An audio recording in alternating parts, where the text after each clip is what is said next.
இந்த வாரம் என்னென்ன புதிய படங்கள் தமிழ் சினிமாவில் தியேட்டர் மற்றும் ஓடிடியில் ரிலீஸ் ஆகிறதா இருக்குது? எந்தெந்த பேன் இண்டியா படங்கள் இந்த வாரம் ரிலீஸ் ஆக போகுது? ஏற்கனவே தியேட்டரில் ரிலீஸ் ஆன படம் எந்த படம் இந்த வாரம் புதுசாக ஓடிடியில் ரிலீஸ் பண்ண போகிறாங்கன்னு இந்த வீடியோவில் பார்க்கலாம். தியேட்டரில் பேன் இண்டியா லாங்குவேஜில் இந்த வாரம் காந்தா படம் நவம்பர் 14ஆம் தேதி ரிலீஸ் ஆகுது. படத்தில் துல்கர் சல்மான், பாக்யஸ்ரீ பரோஸ், ராணா டகுபதி மற்றும் சமுத்திரகனிலா முக்கியமான ரோலில் நடிச்சிருக்காங்க. படம் இந்த வாரம் நவம்பர் 14ஆம் தேதி பேன் இண்டியா பிக் பட்ஜெட் படமாக தியேட்டரில் ரிலீஸ் ஆகுது. தமிழ் சினிமாவில் இந்த வாரம் ஸ்மால் பட்ஜெட் படமாக மதராஸ் மாஃபியா கம்பெனி படம் ஆனந்தராஜ் மற்றும் சமுக்தா நடிப்பில் தியேட்டரில் ரிலீஸ் ஆகுது. நவம்பர் 14ஆம் தேதி படம் தமிழில் தியேட்டரில் ரிலீஸ் ஆகுது. ஹாலிவுட் படமான ஸ்பைடர்மேன் பார்ட் 3 ரீமாஸ்டர்ட் வெர்ஷன் இந்த வாரம் நவம்பர் 14ஆம் தேதி இங்கிலீஷ் மற்றும் இந்தி லாங்குவேஜில் இந்தியாவில் ரிலீஸ் ஆகுது.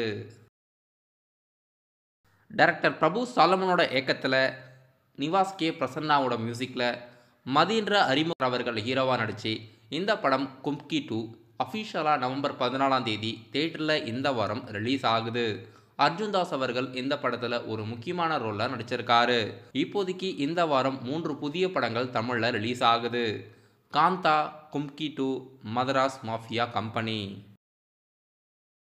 நடிகர் பிரதீப் ரங்கநாதனோட நடிப்பில் ரீசெண்டாக தியேட்டரில் தீபாவளி முன்னிட்டு ரிலீஸ் ஆன படம் டூ இட்.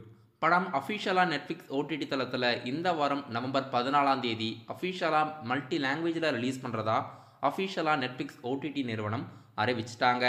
தீபாவளி முன்னிட்டு படம் தியேட்டரில் ரிலீஸ் ஆகி 100 கோடிக்கு மேலே பாக்ஸ் ஆஃபீஸில் வசூலாகியிருந்தது. பிரதீப் ரங்கநாதன் அவர்கள் நடித்த 3 படமே பாக்ஸ் ஆஃபீஸில் 100 கோடிக்கு மேலே வசூலாகியிருக்கு. இப்போ அஃபிஷியலாக டூ இட் படம் இந்த வாரம் நவம்பர் 14ஆம் தேதி நெட்ஃப்ளிக்ஸ் ஓடிடி தளத்தில் இந்தியாவில் அஃபிஷியலாக ரிலீஸ் ஆகுது. மலையாள படமான ஹாவிதம் படம் ஜியோ ஹாட்ஸ்டார் ஓடிடி தளத்தில் நவம்பர் 14 பேன் இண்டியா லாங்குவேஜில் ரிலீஸ் பண்ணுறதா படக்குழுவினர் அறிவிச்சிருக்காங்க. இப்போதைக்கு இந்த வாரம் ஓடிடியில் இந்த 2 படங்களும் அஃபிஷியலாக இந்த வாரம் ரிலீஸ் ஆகுது. இப்போதைக்கு இந்த வாரம் இந்த படங்களெல்லாம் அஃபிஷியலாக தியேட்டர் மற்றும் ஓடிடியில் ரிலீஸ் ஆகிறதா இருக்குது.